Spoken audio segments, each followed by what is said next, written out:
বিসমিল্লাহির রহমানির রহিম। আজকে আমাদের দুই বন্ধু হজে যাওয়া উপলক্ষে এই দোয়া অনুষ্ঠানের প্রিয় বন্ধুরা, আসসালামু আলাইকুম। আসলে হজ এটা তো প্রত্যেক মুসলমানের সাধনা, ইচ্ছা। সেই ইচ্ছা পূরণ করতে আমাদের বন্ধুরা যাচ্ছে। আমরা দোয়া করি হজ যাতে আল্লাহ সহজ করে দেয়, এবং আমাদের জন্য তোমরা দোয়া করবে যাতে আমরাও পরবর্তীতে আসতে পারি। সবাইকে ধন্যবাদ। আসসালামু আলাইকুম। আসসালামু আলাইকুম। আজকে সুন্দর একটি অনুষ্ঠানের জন্য সবাইকে ধন্যবাদ। আর হজ সবাই যেতে চাইলেও কিন্তু আল্লাহ রাব্বুল আলামিন সবার হজ কবুল করে না। আমাদের বন্ধুদের হজ কবুল করেছে, এই জন্য শুকরিয়া, আলহামদুলিল্লাহ। সুষ্ঠুভাবে সুন্দরভাবে যাক এবং সম্পূর্ণ করে আসুক। আল্লাহ রাব্বুল আলামিন সহজ করে দেখ হজ। আমাদের জন্য দোয়া করবেন, আমরাও দোয়া করব। সবাই ভালো থাকবেন। আসসালামু আলাইকুম। আসসালামু আলাইকুম। আমাদের বন্ধুরা হজে যাচ্ছেন, এটা খুব শুভ খবর। আল্লাহ তাআলা তাদের তৌফিক দিয়েছেন, তারা যেন হজ পালন করে সুস্থভাবে ফেরত চলে আসে, এটা আশা করি। আসসালামু আলাইকুম।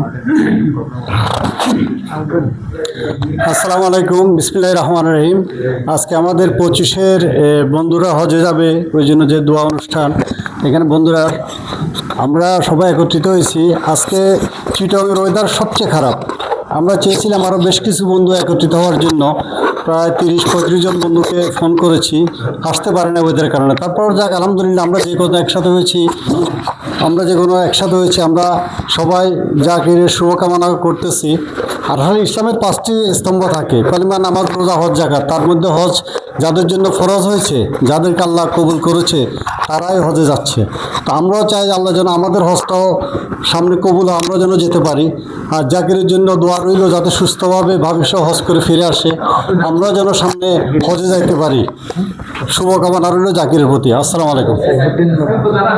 আচ্ছা, আমাদের আরেক হাজি আছে সাইফুল, আমাদের হাজি ছিল কামরুল, হাজি হেনা ছিল, ওরা আসতে পারে নাই, ওয়েদার অনেক খারাপ, যার কারণেই সকল হাজিদের জন্য দোয়া রইল, আমরাও ওদের কাছে দোয়া প্রার্থী।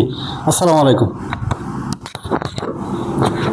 আসসালামু আলাইকুম। 25-এর বন্ধুরা, আমাদের 25-এর জন্য আসলে খুব আনন্দের। প্রতি বছরে আমরা দুই একজন আমাদের এখানে যাচ্ছে, এটা আমাদের অত্যন্ত সৌভাগ্য। 25-এর তাকে এবারও যারা যাচ্ছে তাদের জন্য শুভকামনা রইল, তারা যে সুস্থ শরীরে তাদের সব কিছু পালন করে আসতে পারে, সে দোয়া রইল।